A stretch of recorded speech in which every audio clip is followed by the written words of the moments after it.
Hello and welcome to FPL preview for Game Week 14, brought to you by FPL Mark.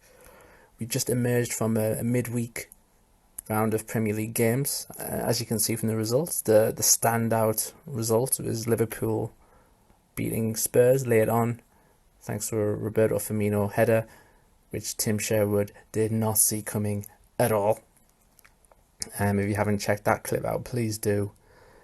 And it actually ended with Man United once again coming from behind to win an away game, this time against Sheffield United, after a very early howler by Dean Henderson against his old club.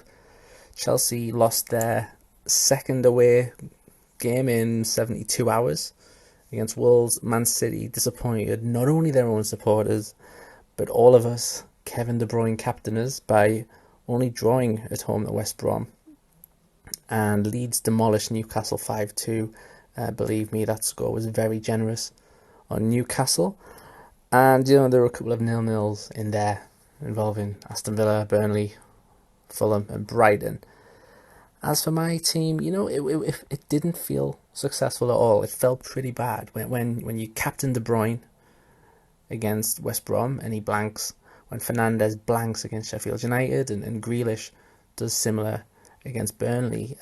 You think this feels like a terrible week, and yeah, it was 100,000 rise in the rankings. I'm perplexed by it, to be honest, but we'll take it. Reece James ended up coming in defence. Of course, he didn't keep a clean sheet, and it was Chilwell on the other side whose turn it was to register an assist. But I'm fairly confident that James will, over time, go head to head with Chilwell, and that they'll both have a similar sort of output.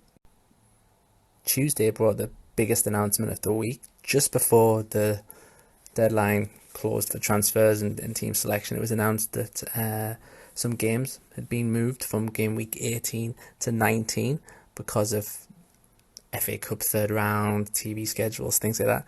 So now we have a blank game week 18, which has only 5 fixtures, and it's immediately followed by a double game week 19 with 15 fixtures. And this brings out the whole question about chip strategy.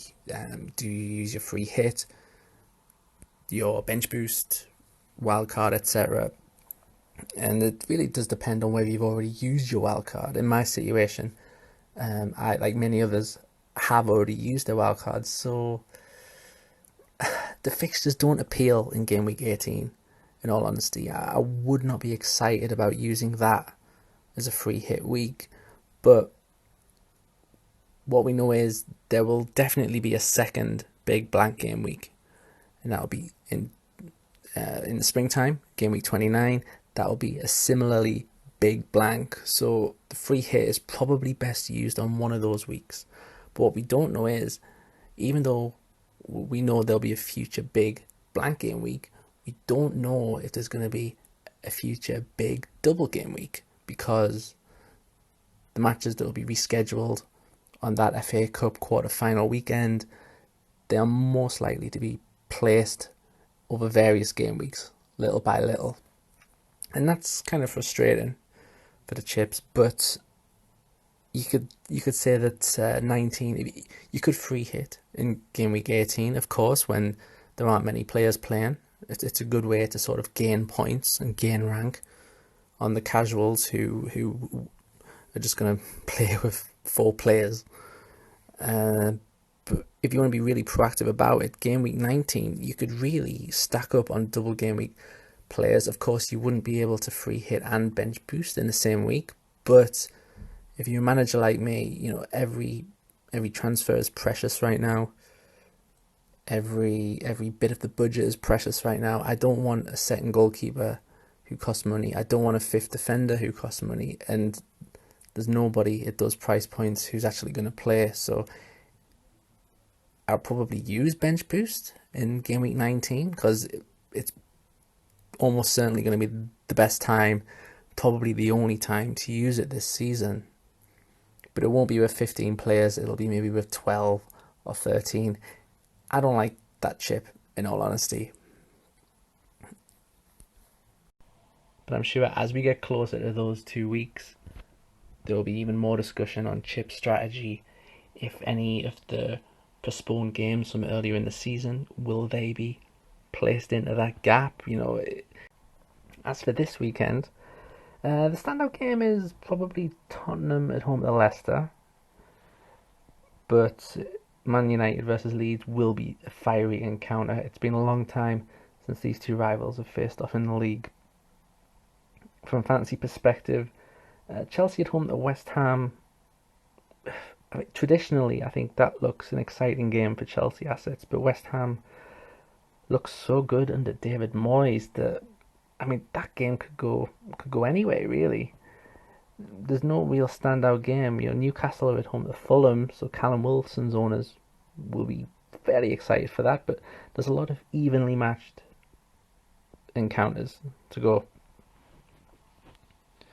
If we look now to the most transferred in and most transferred out players of this week, you can see that Diego Jota continues to be ditched en masse because of his injury, which should keep him out for another 4 to 6 weeks, I think it is. His ownership was in the 30% just a week ago, and now it has dramatically fallen. And it hasn't been a lot of time, of course, to make substitutions. This game week, it only ended on Thursday, so there's not a lot there. But Neto is a very popular signing. He's really hit form for Wolves recently, and their match this weekend is fairly good, fairly promising. And then after that, it's the big hitters like Salah, Son, highly owned Patrick Bamford. There's not a lot going on. One thing I did this week was, before settling on Reece James as a transfer, I decided to look at which teams have the most defensive coverage in the game. And first of all, not including the £4 million goalkeepers, £4 million defenders like Barry Douglas, David Martin, who have fairly high ownership compared to their teammates, but clearly aren't there to play. A lot of them have actually left their club now.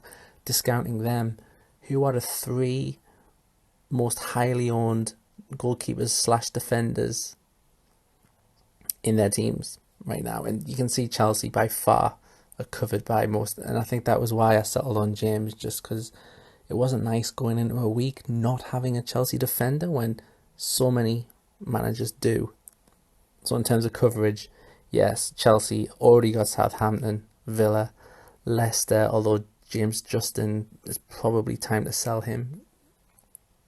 And a lot of Brighton's ownership, a lot of Brighton's coverage was Matt Ryan, who his time might be over now. But yeah, if you take away those teams, Liverpool are quite low down. They don't have a huge amount of defensive coverage. But as for what my lineup will be this week, more than likely the transfer will get carried over, just because I'm not ready to commit on a plan for game weeks 18 and 19 yet. I sort of want to wait a bit longer, and therefore each transfer could be precious. Charlie Taylor would come in.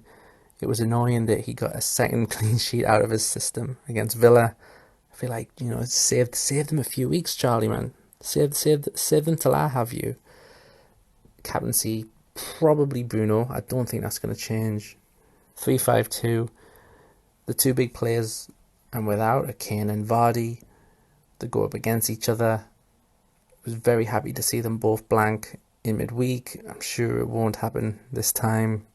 One of them is bound to score, at least. But yeah, I'm fairly happy with this team. Just in time to tear it all up for a blank and a double. Yeah, finally get some satisfaction just to tear it up. Anyway, thanks very much for watching. Please come back next week, like it, share it, retweet it, whatever. And most importantly, good luck for this weekend. Hope it goes well.